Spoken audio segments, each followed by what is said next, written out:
Anyways, True Facts Animal Awards. Let's check this out, I guess. You don't get chases or chased? Not scary at all. One of the best couch co-ops ever made. Yeah. I mean, maybe I'll try it one day. But until then, I have about 5 million other games I gotta get through. Boom. Sponsored by Brilliant. Learn to think. Welcome to the True Facts Animal Awards. Celebrating animals with awards. Jerry, how is this appropriate? No, it doesn't. It doesn't look like the fountains in Vegas, Jerry. It looks like a... whatever. In the category of close-knit friends, the winner is the California blackworm. Now, many animals huddle together for warmth or protection, but the California blackworm takes it to a whole new level. These worms are about a centimeter long, and Matt, under the they're right usually conditions, tougher. they come together to form an incredible tangled mess. But these worms aren't just huddling close together willy-nilly. They loop and twist around each other and form braids, and the resulting ball of worms is like a connected mass. This mass, it turns out, has some unusual physical properties. It acts a bit like a non-Newtonian fluid, like cornstarch in water. If you happen to have a tube of these worms lying about, and you put a metal ball in it for fun, the tangle of worms acts sort of like a thick liquid, letting the balls sink to the bottom. But if you drop a ball of these worms from a great height, well, not a great height, a good height, they act more like a solid, like a lump. Here, you can see somebody playing around with a lump of about 50,000 of them. Doesn't look like much, has a kind of cow turd vibe, doesn't it? But it turns out this lump can do things. Look at this. These worms like it wet. So if you put a ball of them onto a table that's not wet, watch what they do. They start searching around for water, but sort of as a team. Now, if they can't find any water and start to dry out, they come back together and try to minimize their surface area by creating a ball shape so they don't lose moisture. Kind of feel sad for the one that got left behind there. But in this way, the worms in the middle can survive extended periods of dehydration. You can see that these blobs can often move as a unit, and how they do it is pretty crazy. Here's a small tangle that's trying to get away from the heat. I mean, it looks like a friggin' octopus. You can see there's worms on the leading edge that are pulling, while the worms in This is some Princess Mononoke shit.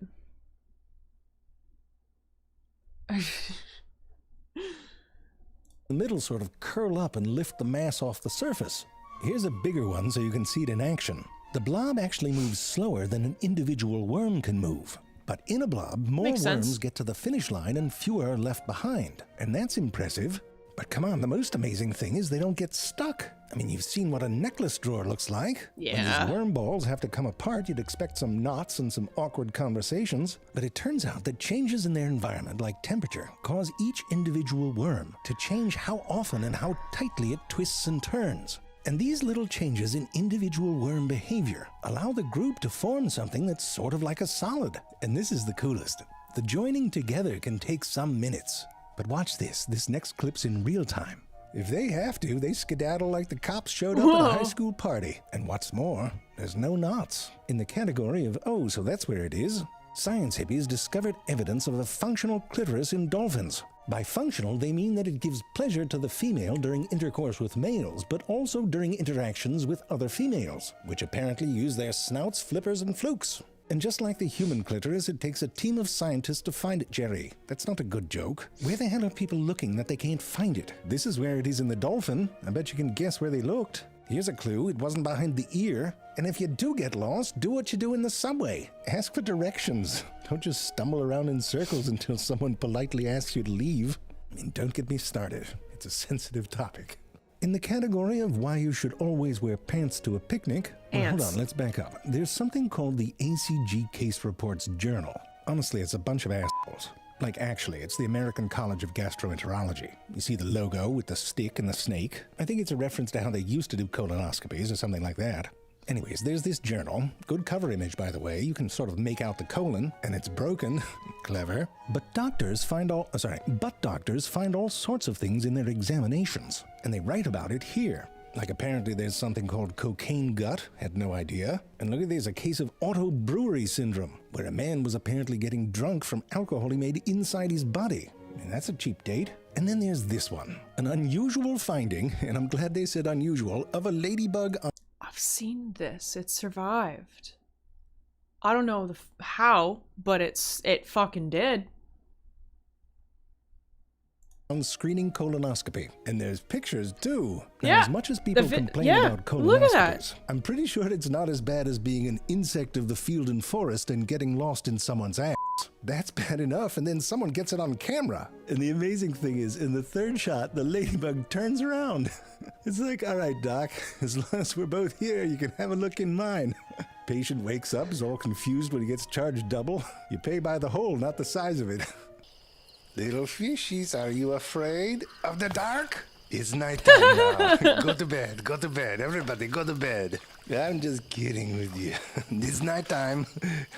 Yeah, it helps them see. So there's no reflection of the light off the top of the water.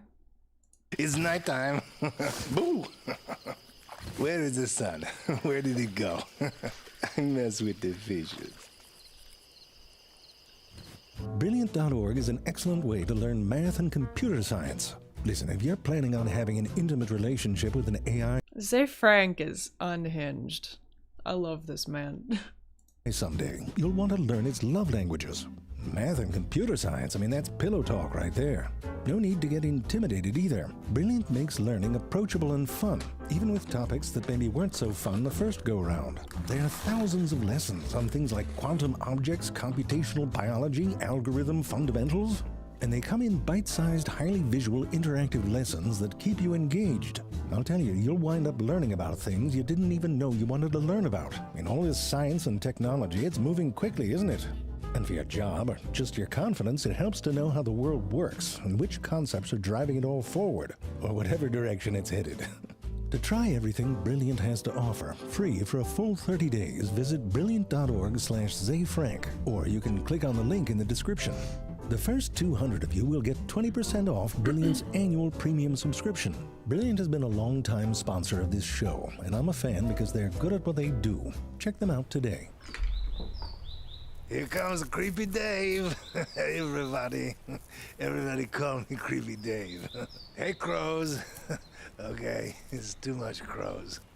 Wait, who's that? All right, okay. Here comes a Creepy Dave.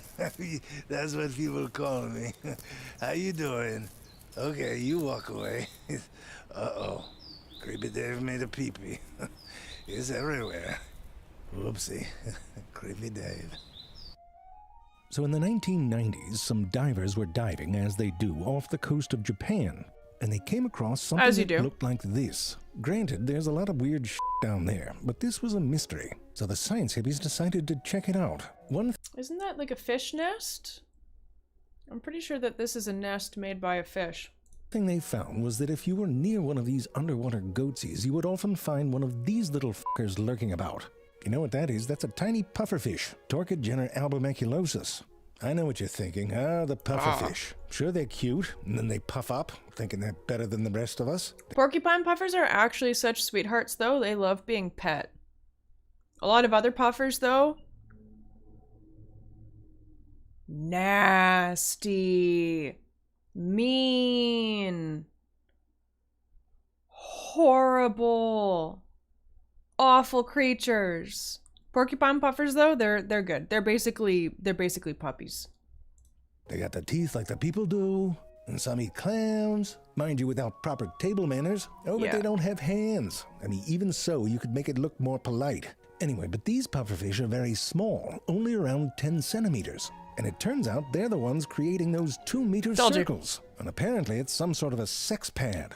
The whole thing kicks off with a male pufferfish choosing where the center will be. Then, in a series of straight lines, it starts excavating. But this isn't your run-of-the-mill excavation. This is excavation by shaking your ass.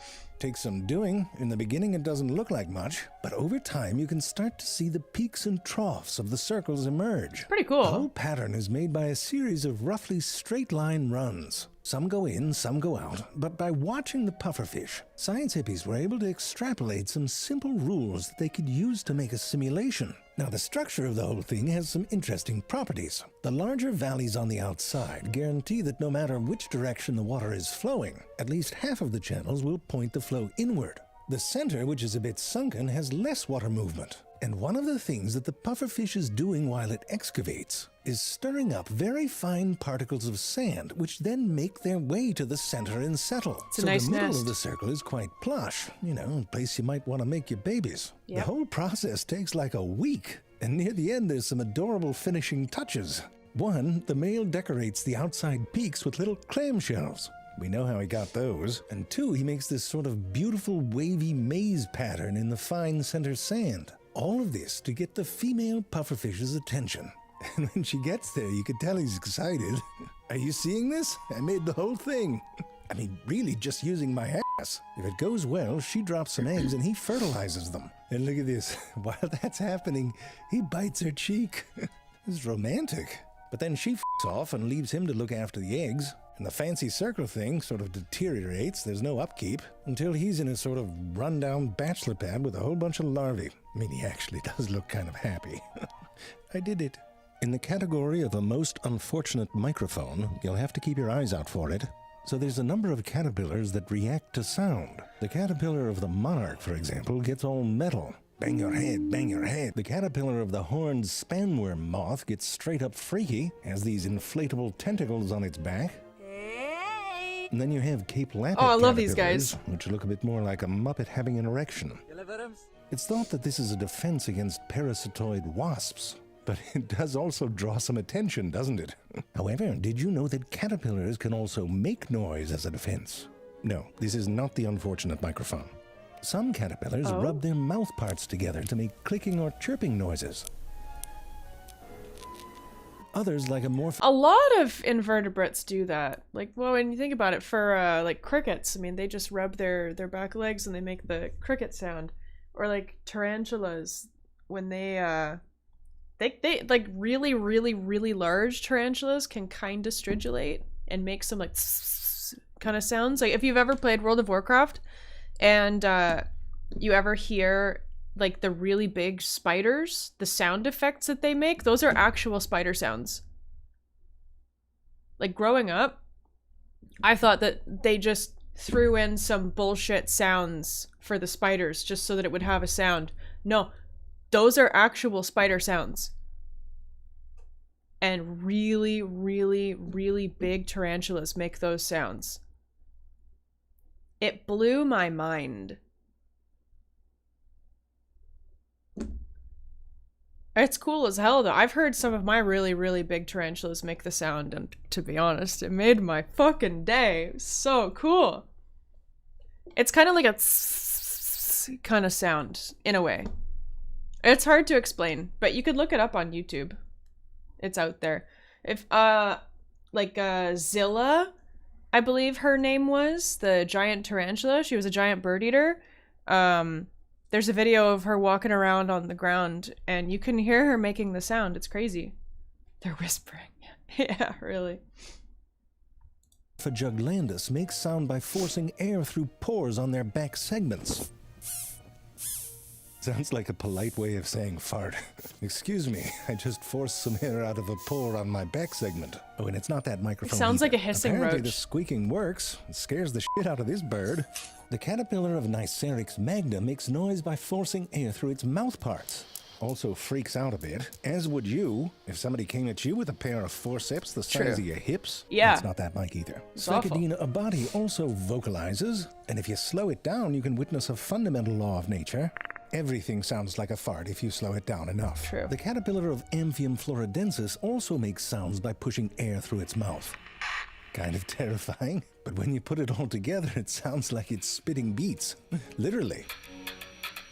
And no, that's not the microphone either. This is the microphone. To prove that the caterpillar was making sounds out of its mouth, they went ahead and mic'd up the rest of the animal. So there was a microphone whose only job was to prove that sound didn't come out of the caterpillar's anus. Wow. You know, imagine getting that job assignment. And then my you gotta gosh. deal with all the shit from your parents. I told you to go into a decent profession like rock and roll or hip hop. But no, you wanted to be a science microphone. Yeah. And look at you now. A perfectly good microphone put to waste, not measuring sound from a teenage butterfly's anus. At least you could have gotten the one that forces air out the pore on its back segment.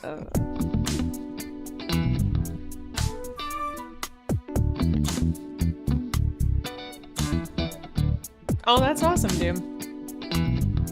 Ba-da-ba. Forehand. Backhand. I love Birds of Forehand. Paradise. Backhand. And forehand. Backhand. Forehand. Backhand. They're so weird. And finish. It's pretty cool, right? I teach myself, you know. Like this move, it's hard. You gotta practice, like a lot of practice. You have to stretch. Ah. Dippy toes, dippy toes. It feels good. Ah. Ah. Oh, that's nice. Whoa. Who's that? That's annoying. Why don't you come down here, bird? Maybe talk or punch to the face? Or maybe, oh, I don't know, maybe it's taller than me. Like maybe up here, and then, yeah, forehand, backhand, forehand, backhand, forehand. Yeah, it's pretty cool being me.